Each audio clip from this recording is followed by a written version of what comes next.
Pakita ko sa inyo mga paps, yung isang senaryo na pwedeng mag-cause sa inyo ng aksidente. Kung makikita nyo mga paps, yung floor mat natin nakadagan dun sa ating gas pedal.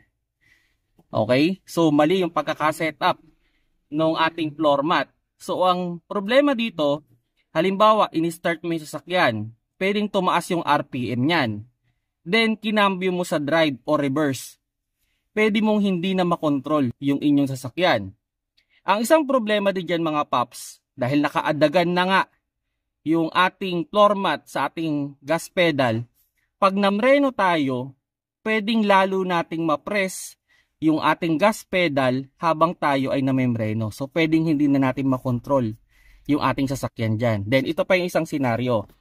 Halimbawa mga paps, okay, ito, bote. Pag yung bote, gumugulong-gulong dyan. Then all of a sudden, umangkla dito sa ating preno. So, kung yan ay nakaangkla sa ating preno, pwedeng hindi na natin ma-press yung ating brake pedal. Kaya mga paps, no, reminders ko lang sa inyo, kung sakaling magdadrive kayo or bago kayo magdrive, i-check ninyo na maayos yung floor mat. Walang gumugulong-gulong na item dito para safe lagi yung pagdadrive ninyo sa isang kotse.